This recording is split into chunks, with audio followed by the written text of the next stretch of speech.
We're excited to be at home and play Texas A&M in our stadium. I think our players are going to come into the game with a lot of confidence and eagerness to get back on the field. Certainly feel like we'll have a great crowd, and it'll be exciting to see how we do. And offensively, we're going to have to score points. There's no question about that, and it's a great challenge for our defense. All right, we'll begin with Travis Brown of KBTX. Hi, Bobby. Just what is your initial memories about your time at Texas A&M and just playing in this game against them? Well, I had a great time when I was down there, and there's quite a few players back. There's obviously a lot of new ones, but my thoughts on Arkansas A&M always put you in Dallas, so it's nice to be able to play here in Arkansas. Never got to do that, and we always played in Dallas. I think it'd be a good thing now to be able to play in Arkansas and um, at Texas A&M. Yeah, and it just seems like in this series, no matter what the records were, what's going on, it was always close and competitive. What was it about this series that always made the game so competitive? Well, I think one of the things was the fact that you played at a neutral site, and half the crowd was one school, half the crowd was the other. We're hoping this gives us a home field advantage. Certainly, I've watched A&M play 5 of their 6 games at home, and certainly the crowd played into those. So we need our guys to come out and be loud and give our defense an advantage. Thanks. Next will be Jackson Fuller of the Southwest Times. Hey, Bobby, going to follow up from Monday when we asked you about your thoughts on maybe your first home game here as interim coach and roaming the sidelines, running out of the A. What have you thought since Monday about that? I knew I was forgetting something, and I forgot to think about it. Just been focused on practice really, and getting our players prepared and ready to go. It's been great on the video study that we've done with the staff, and then the practice schedule with our players. I feel like we'll be ready to go.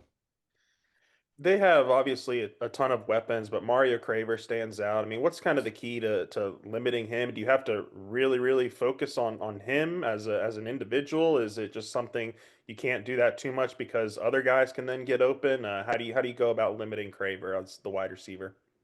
Well, we need to know where he is every play. We need to do a good job of trying to disrupt his routes. He's very quick and explosive, and does a great job of catching the ball, run after the catch. So we're going to have to make sure we're in vicinity to tackle and do a good job there. But they do have a lot of other weapons, so it isn't like you can just focus on one guy. Next will be Alex Miller of the Bryan College Station Eagle. Hey Bobby, when you were at A&M, Marcel Reed was pretty down the depth chart, and now he's A&M's guy. Just what do you remember about him that one season you were at A&M, maybe on the scout team, and what have you seen from him on tape as you've studied A&M this season? Yeah, well, Marcel came in as a true freshman and wasn't one of the guys that graduated mid-year, so we just got him in June.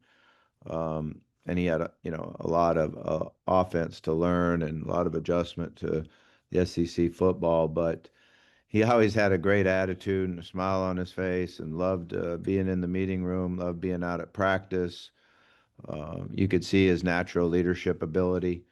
I think he's a really good quarterback, and we've got a tremendous challenge in trying to keep him in the pocket and keep him surrounded, and then being able to stop his ability to run. And A&M's had quite a bit of success on defense, especially in these SEC games. Just what have you seen from this unit in these SEC games as you've studied them?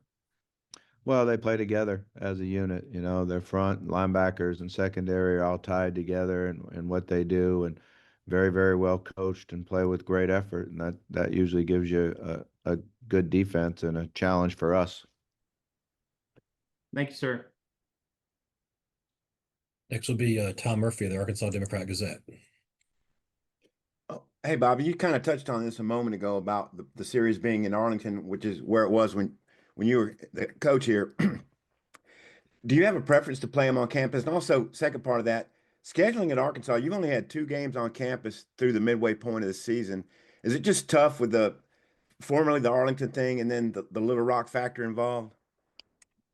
Yeah, I think, now that we're in the same conference, it makes sense to play at home and away, not in Dallas. I thought that was a great deal when we were in different conferences and to play at a neutral site and play in the most beautiful stadium in the world. We all really loved it, and our players, you sit there and look at that scoreboard that runs from the 20 to the 20, and it's a great experience. So that was a huge success.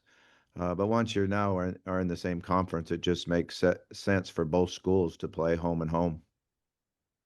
And then on the fumbling, do you ever just chalk some up to the guy made a great hit or a great strip, or are they all avoidable? And how much have the fumbles impacted y'all's results this year? They certainly have impacted our results. When you're in a position to go down and win the game and turn the ball over, that's a huge impact for us. Some of it is being carrying the ball properly, being able to chin the ball and lock with the other arm. And certainly a couple of them were just really good plays by the defensive player who, they make good plays too. Next is Trey Biddy of Hog Sports.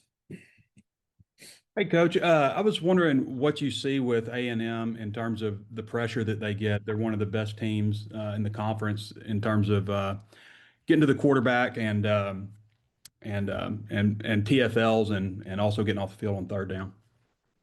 Yeah, the challenge is they do it in a number of ways. They can do it with the four-man rush. They do it with bringing a fifth guy. Sometimes they overload you. So it's an extensive package that they have. We're going to have great communication. Good thing is we are at home, so we should do a good job of that. But it's a challenge just preparing for everything that they do.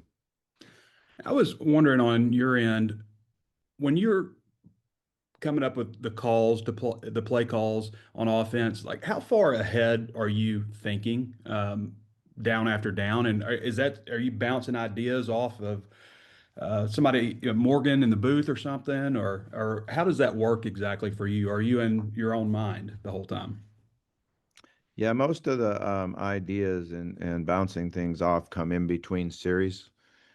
So as you go back through the previous series, you're thinking, okay, this is what we got going. We did this off of this front, this motion, this formation. How do we benefactor from what we previously did? But once you start rolling and you're out there on the field and moving, it just flows. Thanks, Coach. You bet. Coach will finish you up with Andrew Hutchinson of the Best of Arkansas Sports. Yeah, Coach. Coach Elko announced earlier this week that Le'Veon Moss is going to be out with an injury. I'm just curious, how much does that change for y'all preparing on defense for A&M, if at all?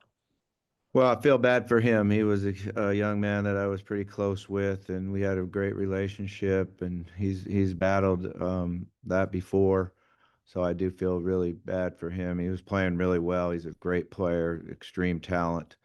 Um, but they have a number of backs that carry the ball and run with it, and they do pretty much the same thing with who's ever back there running the football. So we've just got to defend what their